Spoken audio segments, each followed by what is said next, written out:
கத்தரி வெயில் தொடங்கும் முன்பே வேலூர் மாவட்டத்தில் வாட்டி வதைத்து வரும் வெயில் குறித்து விளக்குகிறது இந்த ஒரு செய்தி தொகுப்பு.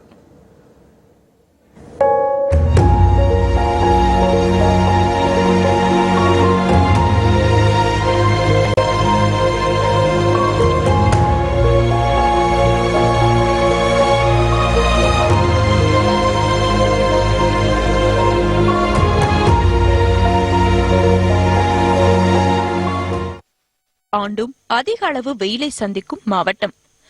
வெய்யலூர் என்ற பெயர் மருவி வேலூர் என்றானது என கூறப்படுவதிலிருந்தே வேலூர் மக்கள் அனுபவிக்கும் வெயில் கொடுமையை அறிந்து கொள்ளலாம்.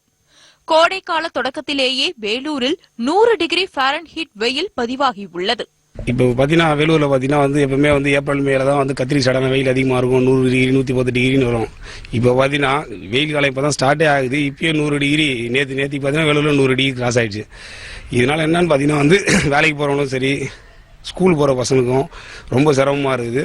போதிய மழையின்மை, வறட்சி போன்றவற்றோடு இந்த ஆண்டு தமிழகத்தில் வெயில் தொடங்கியிருக்கிறது. மலைகளால் சூழப்பட்ட வேலூரில் மரங்கள் பெருமளவில் வெட்டப்பட்டு விட்டதாக கூறப்படும் நிலையில் வெயிலுக்கு ஒதுங்கக்கூட மரங்கள் இல்லை என பொதுமக்கள் வேதனையுடன் கூறுகின்றனர். மரம் மொத்தம் வெட்டி சூழ போட்டாங்க. பனைமரம் கூட வரதில்ல இந்த சூழ வியாபாரிங்க. இந்த மாதிரி மரத்தங்களாம் வெட்டி போட்டதால எங்கேயுமே ஒதுங்கிறதுக்கு இடம் இல்லை. ஒரே வெயில்.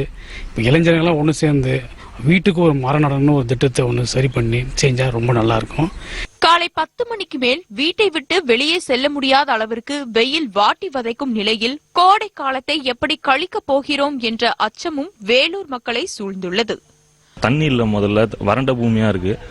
ஸோ சீமை கருவேல மரங்கள்லாம் அழிச்சிட்டு அதுக்கு பதிலாக அந்த பனைமரம்லாம் வளர்க்குறதுக்கு ஏன்னா ஏற்பாடு பண்ண அரசாங்கம் மூலயமா ரொம்ப நல்லா இருக்கும். வேலூர் மாவட்டத்துக்கு கொஞ்சம் தனி கவனம் எடுத்து அரசாங்கம் இதை நடைமுறைப்படுத்தினா கொஞ்சம் தண்ணி பிரச்சனை தீர்ந்துச்சுன்னா மக்கள் ரொம்ப சந்தோஷப்படுவாங்க. கோடையின் தாக்கத்தில் இருந்து தப்பிக்க தர்பூசணி, வெள்ளரிக்காய், இளநீர், பழரச கடைகளை தேடி வேலூர் வாசிகள் படையெடுக்கின்றனர். அரசு சார்பில் நிழற்பந்தல், தண்ணீர் பந்தல் அமைக்கப்பட வேண்டும் என்ற கோரிக்கை வைக்கப்படுகிறது. இயற்கை வளங்களை அழியாமல் பாதுகாத்து வெயிலில் இருந்து வேலூர் மக்களை மீட்க அரசு தனி கவனம் எடுக்க வேண்டும் என்றும் பொதுமக்கள் கோரிக்கை வைக்கின்றனர்.